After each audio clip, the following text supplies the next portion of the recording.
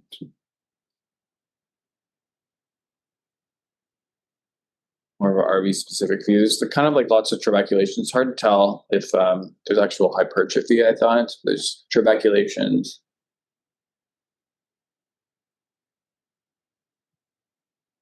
So 3-chamber view again showing normal flow across the mitral and the aortic. This is more of an off-axis view.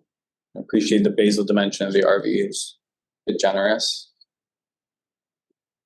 And also the ECG is abnormal as well. The QRS is widened. Yeah. So it's likely, I'm just guessing it's most likely some kind of bundle branch block and most likely right bundle in this case. Yeah, exactly. More of like it was actually like a bit of an atypical right bundle, consistent with bundle branch / potential a bit of RVH as well, contributing. The subcostal view.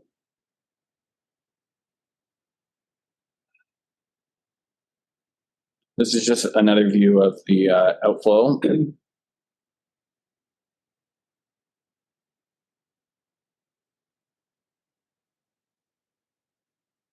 See PDA as well as flow acceleration. And then this is our aortic arch.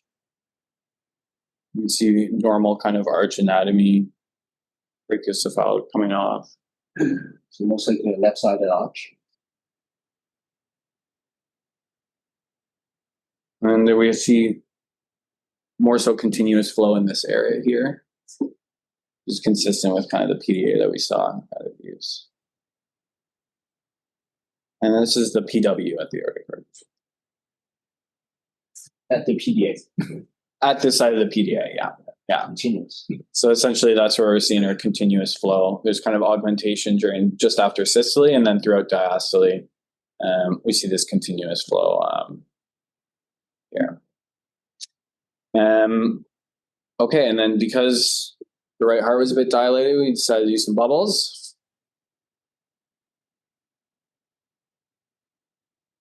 Positive, negative. It's not Dr. Howard, specialty. Kind of looks like a puff sign. Looks like a puff sign, I agree. Yeah, crazy saying early. Yeah, 3-ish cycles, yeah, exactly. You don't see the origin. Yeah, and you can see it actually a bit better here. Valsalva. Actually useful to slow it down and go frame by frame if you want to. Yeah. I'll try actually, because we did that. See if you can see it actually come across there, right there. Nice. You sometimes miss that if you leave it in real time. It goes too fast.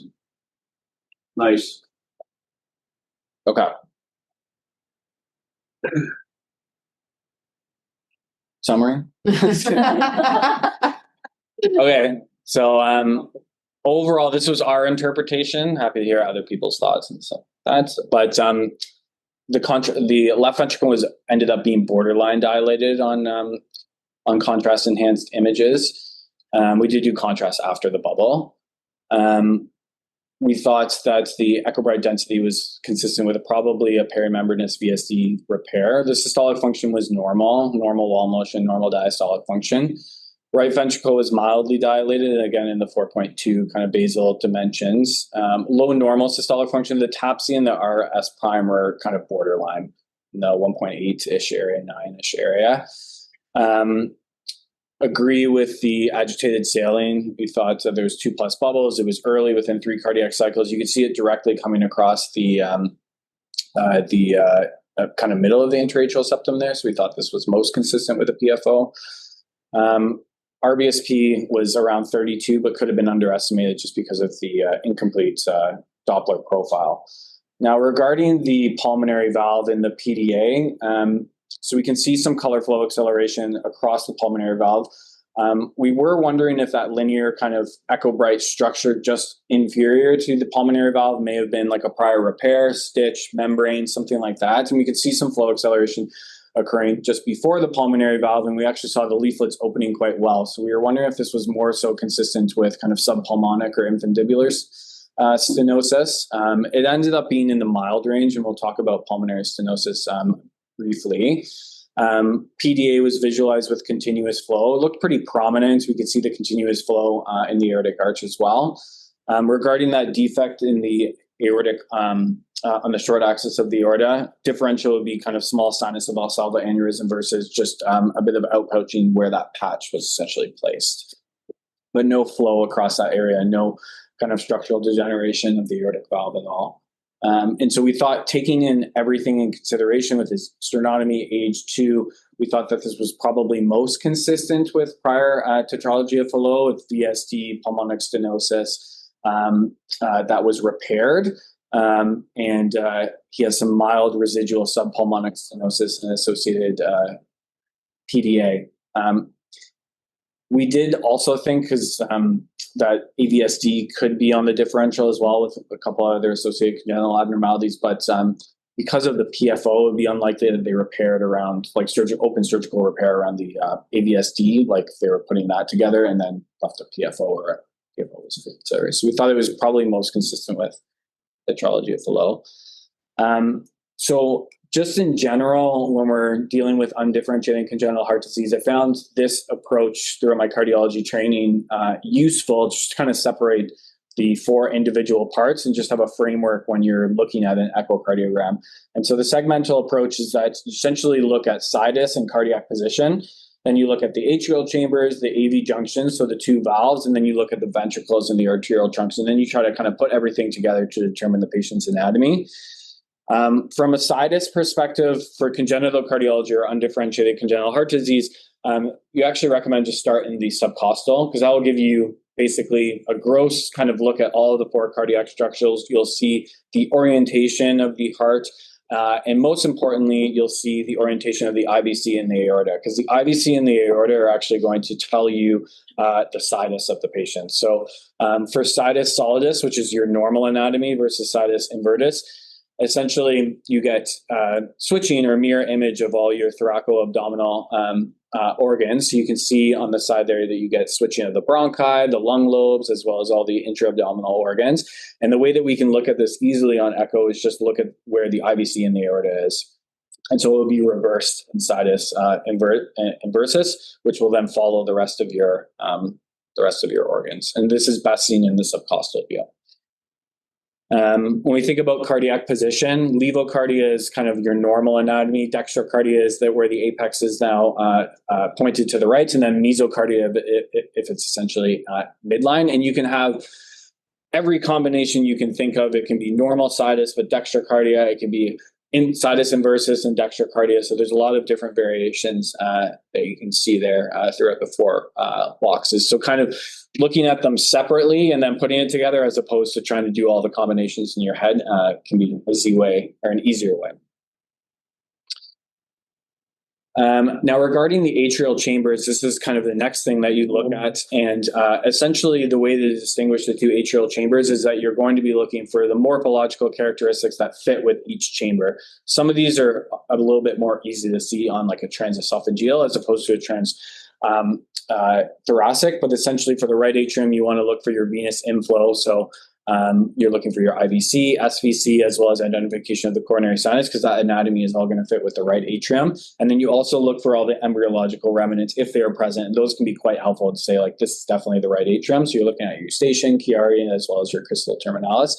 The appendage, usually we can't see on just a general transthoracic, but in general, the appendage is much more broad-based, whereas for the left atrium, it's more of like a windsock, finger-like kind of protrusion, as opposed to just a broad-based triangular appendage. And then the venous inflow with the pulmonary veins can be helpful for the left atrium, with the caveat that in people with congenital heart disease, they're more likely to have anomalous pulmonary veins, so that rule kind of may not always be followed. The AV junction is one of the things I find most helpful, because the AV junction is always going to follow the ventricle it's associated with. So the mitral valve is also always going to follow with the left ventricle, and the tricuspid valve is always going to follow with the right ventricle. So sometimes it's hard to tell the ventricles themselves because there may be dilation over time, kind of distortion of the anatomy, but the valves themselves will always follow the ventricles. So you look at the valves first.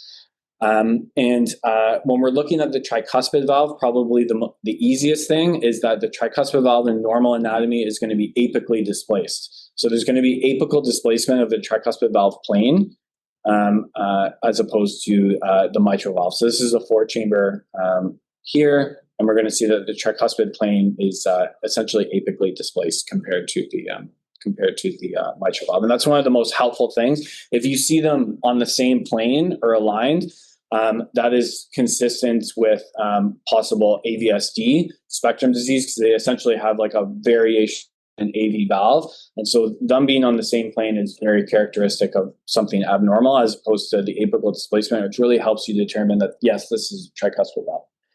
Other things that are characteristic of the tricuspid valve is the leaflet, the number of leaflets you're seeing, but also where the cords attach. So for a tricuspid valve, there's a variety of chordae that are attached to the kind of chordal apparatus, but the cords actually attach to the septum of the right ventricle, whereas for the left ventricle, you do not see them attached to the septum. They're always going to be attached to 2 discrete, or maybe, I guess there could be an anatomical variant, but ideally 2 discrete papillary muscles that are attached to the free wall. So they're not attached to the septum. So looking at the pap muscles, looking where the cords attach can also help you. Now, regarding the ventricles and the arterial trunk, so most of it, again, has to do with just the general anatomy of the 2 ventricles. So the RV, again, is usually apically displaced. It's more coarse trabeculations. You can see a moderator band. And then there is an infundibulum, so like a conus arteriosus, where there's a separation with the RVOT between the tricuspid as well as the pulmonary valves, which you can kind of see here. So there's more of like an outflow tract separation muscular ridge between the tricuspid valve as well as the pulmonary, where in the mitral side, we see that there is the aortomitral curtain. So these are essentially continuous, or the aortomitral continuity, where the mitral valve as well as the aorta, there's not like a big separation or RVOT or muscular ridge or infundibulum, nothing like that. It's just essentially like a continuation. So those anatomical things can help you. And then when you're looking at the trunks themselves, the division into the 2 pulmonary arteries, as opposed to the aortic arch, where you'll see the subclavian, innominate, and left carotid. Now, when we're talking about pulmonary stenosis, in general, there's kind of an anatomical classification. So we see supravalvular, subvalvular, as well as valvular. For kind of cardiology, Royal College classic exam questions, supravalvular are typically associated with tetralogy of Fallot, Williams syndrome, and Noonan syndrome, whereas subvalvular are more characteristic of, again, tetralogy of Fallot, but you can also have them associated with a VSD or just isolated infundibular hypertrophy. VSD, you can get subvalvular, is depending on where the VSD is, you get very high turbulent flow that's essentially hitting the right ventricle, hitting the muscle bundle, which may be near the RVOT, and that causes hypertrophy, kind of like degeneration, and so that can cause essentially stenosis in the subvalvular area. When we talk about valvular, there's a couple of different anatomical classifications. So you can have thin, very pliable leaflets that just dome outwards. So they're restricted in their opening, not necessarily because of the leaflet like thickening or anything, but they're doming outwards, whereas you can also have dysplastic leaflets which are thick and immobile. And an easy way to remember kind of severe stenosis or RVOT obstruction, it's actually the same velocity as the aortic valve. So greater than 3 meters per second is in keeping with severe stenosis or RVOT obstruction. The PDA is just, what's that? Greater than 4. Yeah, did I say 4? Oh, did I say 3? Sorry, greater than 4. Greater than 4 meters per second.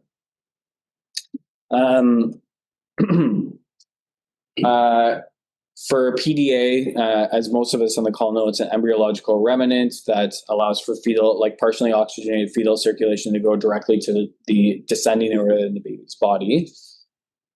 So essentially, these people can present in a variety of ways later in life, and it really depends on how long the PDA has been there and how significant the shunt is. And so in a small PDA, which doesn't have a lot of significant shunting, we hear a very loud, continuous murmur. It's loud because the pressure difference between the pulmonary system and the aortic system is high, and it's continuous because that pressure difference remains throughout systole and diastole. And so in someone with a small PDA, it's going to be a very loud machine-like murmur that's continuous.